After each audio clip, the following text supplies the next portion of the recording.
Hi there, my name's Alex Blinsky. I'm the founder of Prepare to Serve, and I want to share some crazy and spiritual and funny experiences all from the Guatemala City North Mission.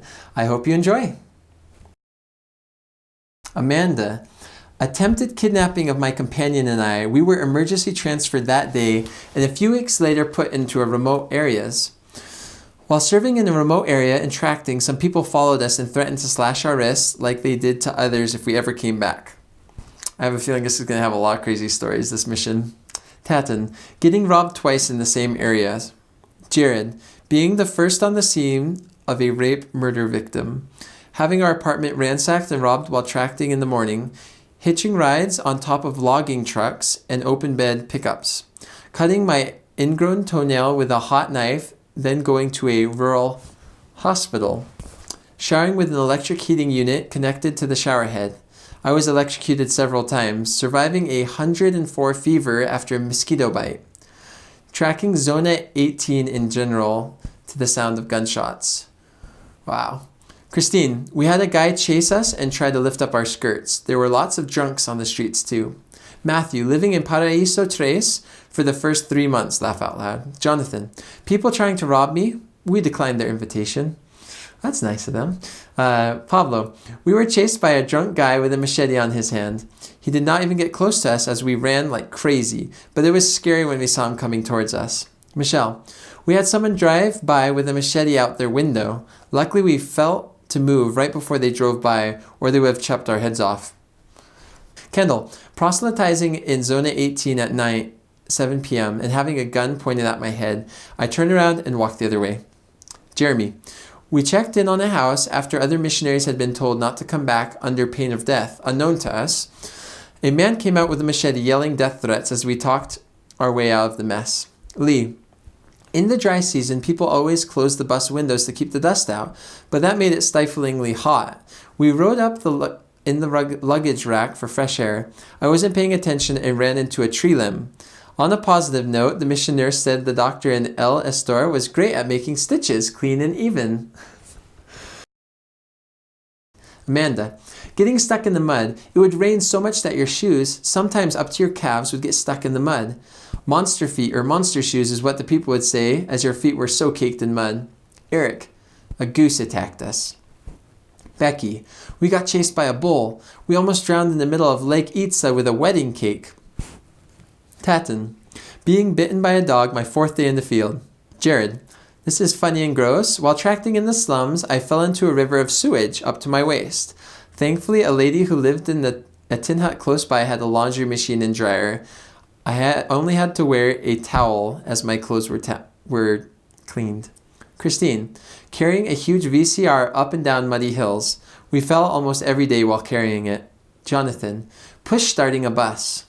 Pablo, we went to visit a sister and she gave us 2 tamales, but not super tasty. So after I ate my whole tamale, which tasted like the ground, and when I was about to stand up and thank the sister for that meal, my companion said really fast, "Thanks, sister, for the tamale." He just placed the whole tamale on my plate, so he made me look as if he ate his and I still had mine there without trying it. So I had to eat it too. Ha ha ha ha ha. Michelle, when it would rain, we would wear our backpacks in front to try and keep them dry. We were once offered a ride because the driver thought we were pregnant women caught in the rain. We also had a lot of funny miscommunication experiences. The gringa block is a real thing. You can say something to their face, but if you're a gringa, blue eyes and blonde hair, they won't understand a word you say because their brains can't compute that a gringa can speak Spanish. Kendall, purchasing a satchel to carry my scriptures and extra copies of the Book of Mormon and not knowing the word for it and calling it a man purse. Jeremy, funny but not funny. After a child was scared just seeing us at the door, his mom asked for some of my companion's hair. The family thought fear brings evil spirits and burning the hair of the offender scares them away. It's kind of weird. Lee, once when we were served cold boiled pork fat for dinner, I happened to have a bag from our latest trip to the panaderia with me. We slipped that stuff out and made a dog very happy. Amanda, seeing a family transform with the help of the gospel, reactivated, children baptized, and families sealed. Tatin, getting robbed twice in the same area and not dying. That's always a blessing. Jared, tracking at night in the mountains of San Cristobal. It was hard to tell heaven from earth, where the stars and the glow of the fireflies met. Sunsets in the countryside of Alta Verapaz. Feeling the humble kindness of people who were willing to feed me their last meal.